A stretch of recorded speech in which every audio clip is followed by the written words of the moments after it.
Developing tonight, access to health care for nearly 1 million California women hanging in the balance tonight as a judge gets ready to rule on what President Trump's big, beautiful bill means for Medicaid and Planned Parenthood.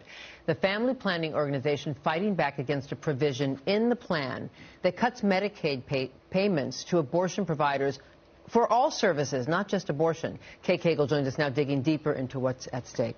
Good evening. A lot of patients are going to be watching very closely, Giselle. Planned Parenthood and its affiliates in California alone see about 1 million patient visits a year, and told us, for example, in Los Angeles, 80% of those folks are on Medicaid nationwide. The language in this bill could impact as many as 600 clinics in nearly every state. Like much of the Trump administration's agenda, this provision is now in court with a judge set to rule exactly how many clinics could be cut off from Medicaid, since not every clinic provides abortion services. And while some clinics have already shut down over this bill, Planned Parenthood executives here told us that they are holding out. They have not reduced their hours and will continue to see patients with Medicaid while this plays out in court. Planned Parenthood's stance in the courtroom is that Medicaid patients have a right to choose their doctors. This is not okay. It is not okay to target Planned Parenthood in this way and make sure that people all across the country can't use Medicaid to choose their provider. The next step, which very well may happen today, we don't know where that will land. Our hope is that the restraining order lasts as long as possible. Sue Dunlap went on to say her fear is that this case will ultimately end up before the Supreme Court and its conservative majority, the same court that ended the national abortion protections provided by Roe v. Wade. Now, when asked about cuts to Medicaid today, White House Press Secretary Caroline Leavitt said this is about fiscal responsibility.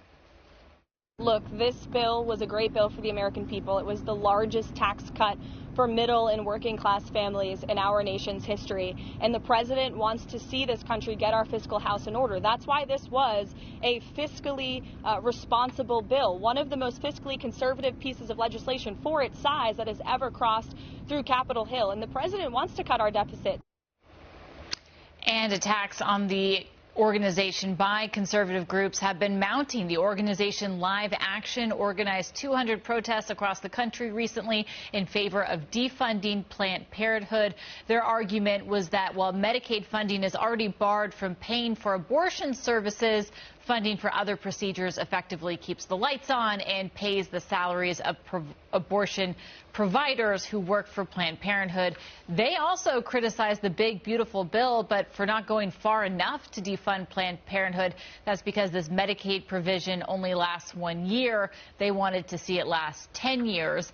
Trump supporters have taken on Planned Parenthood, not just over abortions in states where the procedure is still legal, but also for the organization's delivery of gender transition care. Giselle. So in the meantime, what happens to all these patients who use Planned Parenthood? That's a really great question. So some Planned Parenthood executives are saying that this is a fight for survival, that losing Medicaid patients could be catastrophic for their bottom line. The Wall Street Journal reports that donations peaked in 2022 after the overturning of Roe v. Wade, but have dropped 15%. And in the meantime, it's patients who stand to lose access to medical care. We spoke to a woman this morning who said when she was a teenager, it was a lifeline for birth control and cancer screenings.